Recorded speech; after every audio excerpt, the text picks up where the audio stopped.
feel like someone like handed your generation this like instruction manual for life, Yeah. and then right when you're like, okay, I'm ready to start living, they're like, nope, here's a completely different one. Have fun. Oh, tell me about it. So today we're going deep on that feeling, Yeah. especially for Gen X women. Yeah, we're using Ada Calhoun's Why We Can't Sleep as our guide today. So what's interesting is Calhoun, she doesn't just look at like the classic midlife crisis, you know? Right. She gets at the specific anxieties of like those born between 65 and 80. Okay, that's a This generation was basically promised they could have it all, but have it all. Ugh, that phrase just screams the 80s. Like, I can practically hear the shoulder pads and the synth music. it's more than just a fashion flashback, though. That whole image, it wasn't just selling perfume and shoulder pads. Right? It was selling an expectation. Right. Like, you can be a high-powered career woman and a supermom and have time for, I don't know, jazzercise. Exactly. And it was fueled by some really significant victories for women, the whole second wave feminism movement. This was the generation raised to believe they could shatter glass ceilings. Totally.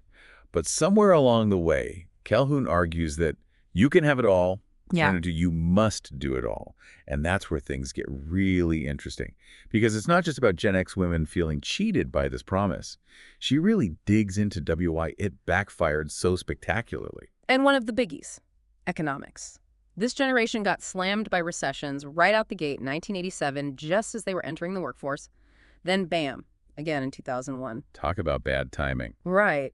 Calhoun cites a study that found Gen X women experienced much slower wage growth than previous generations. And that early instability, well, it had lasting effects. So they're starting out behind, probably drowning in student loan debt, facing a job market that feels like a roller coaster. I mean, talk about a recipe for anxiety. No wonder those picture-perfect 80s ads start to feel like a cruel joke. Yeah, and it's more than just money. This is the generation where more women than ever were in the workforce, right? Right. But they were also spending more time on childcare than their own mothers did, which is, well, kind of a head-scratcher. Wait, more women working A&D, more time with kids? How is that even possible? Did the birth rate suddenly double? Not quite. It's about the sheer intensity of modern parenting. Oh, right. Calhoun calls it the invisible labor. All the mental gymnastics of managing a household these days, the endless appointments and homework help, being constantly on emotionally for everyone. It's like being a project manager, but instead of a corner office, you get a permanent sippy cup stain on your shirt, and you never clock out. It's like this constant juggling act, right?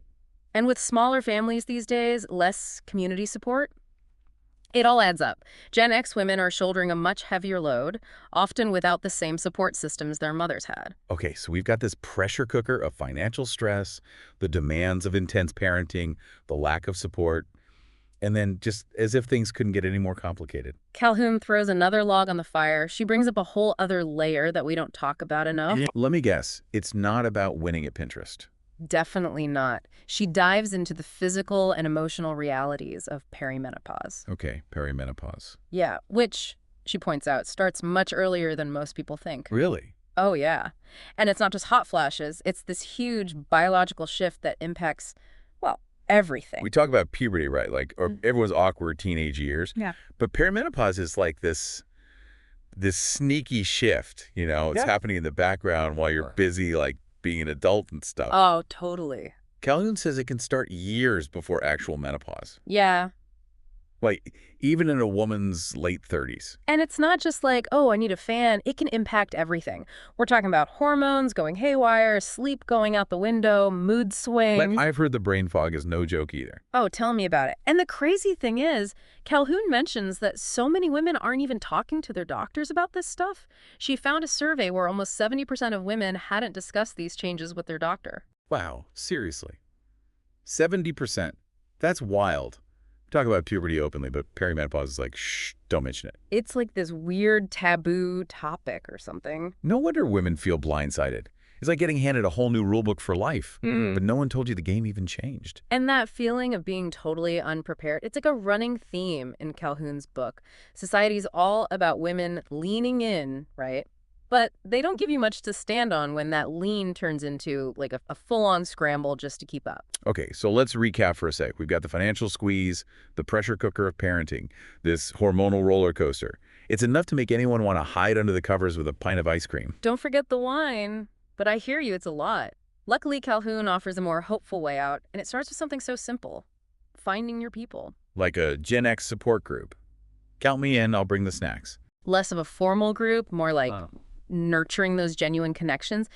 Calhoun says it's crucial to be around people who get it, people who you can be vulnerable with, who won't judge you if you're like, I just want to burn this to-do list and disappear. Okay, maybe not disappear completely. I still need Wi-Fi to stream my comfort shows. Yeah. But I get what you're saying. It's that feeling of being seen without judgment.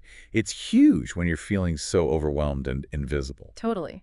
And it doesn't have to be anything fancy. Calhoun talks about women forming these amazing communities around shared interests. Could be a book club, a hiking group. Margarita night. Oh, absolutely, margarita night. Sign me up. Margaritas and meaningful conversation. That's self-care. See? Because it's not selfish to carve out that time for yourself. Do things that light you up. Calhoun argues it's essential, especially during this crazy time of life. She even suggests starting your own society, like a designated space for like-minded women to connect and have each other's backs. I love that. It's like creating your own little haven from the chaos out there. Because let's be real, when you're constantly bombarded with these perfect lives on Instagram and stuff, it's easy to feel like you're the only one struggling. Right. And it's like we're expected to project this perfect image too, killing it in our careers, raising perfect little humans, blindingly happy marriage. Did I mention looking effortlessly fabulous while doing it all? Just like those 80s ads promise? Oh yeah, don't forget the perfectly filtered Instagram feed that makes everyone think you live at a spa, not under a mountain of laundry. Exactly. But that pressure to be perfect, it's exhausting. And honestly, impossible. All possible. And that's where Calhoun's message is so powerful. She's all about embracing the messy reality, like ditch the have-it-all myth and give yourself permission to say, you know what, I'm not okay. And isn't it kind of like freeing to finally ditch that pressure to be perfect? You know what I know? Absolutely. It's like a weight off your shoulders. Calhoun reminds us that, like that mythical perfect woman in those 80s ads, the one who has it all figured out. She's not real. She's a figment of someone's very lucrative imagination. Yeah, exactly. And pretending she's real, well, it just sets us up for a whole lot of stress we don't need. Exactly. Calhoun suggests, instead of aiming for having it all, maybe we shoot for making it work. Making it work. Yeah. I like that. It feels way more real. Right. It's about being flexible, adaptable. And sometimes, she says, making it work means asking for help. Which honestly can be the hardest part, right? Asking for help. Oh, the worst. Like we're supposed to be superheroes or something? It's like we've been conditioned to think asking for help means we're weak or we're failing, which is so not true. Totally. In fact, I think it takes way more strength to admit you need help. 100%. Calhoun talks about how important it is to recognize when you're in over your head. To say, okay, I can't do this all alone. And that's okay. Well, more than okay. It really is. Whether it's reaching out to a partner, a friend, a family member, Yeah. Even a therapist. Oh, yeah. Therapists are amazing. Calhoun's all about building that support network, It takes a village. It really does. It's Yeah. just like that saying, it takes a village. But somewhere along the way, someone decided, Gen X women, we have to be the village. And build the website. No. And bake the cupcakes for the bake sale. Don't forget about the cupcakes. Oh my gosh, yes. All while looking effortlessly fabulous, of course. But in all seriousness, Calhoun reminds us of something really important. This is all temporary. Oh, thank goodness. Right. The kids grow up. Eventually. They do. Eventually. Our hormones, they find a new normal eventually. And we come out on the other side maybe with a few more wrinkles. And a lot more stories. Exactly. And a newfound appreciation for sleep, let me tell you. Calhoun actually dedicated a whole chapter to how important sleep is, especially during this time of life. And she's right. It's not a luxury. It's essential. It's funny, isn't it? Like, we're so quick to celebrate this idea of women being warriors, pushing through exhaustion like it's a badge of honor. Oh, I know. We wear our exhaustion like a prize. But maybe real strength, like Calhoun's saying. It's about listening to your body, setting boundaries, and ditching the idea that we have to hustle all the time. It's such a powerful message, especially in our culture where we're constantly bombarded with messages to do more, be more, achieve more. It's exhausting. It really is. But Calhoun's book, it's like this breath of fresh air. It's permission to slow down, to prioritize ourselves, to say no without guilt. It's like she's giving us permission to reclaim our lives. And that's a really powerful message for Gen X women to hear right now. Right. And remember, you don't have to do any of this alone. That's the beauty of it, right? Calhoun's book is a roadmap. And those little pockets of connection, those margarita nights, those societies you create, Those are your rest stops along the way. Places where you can refuel, reconnect, and remember that you're not just surviving, you're thriving. I love that.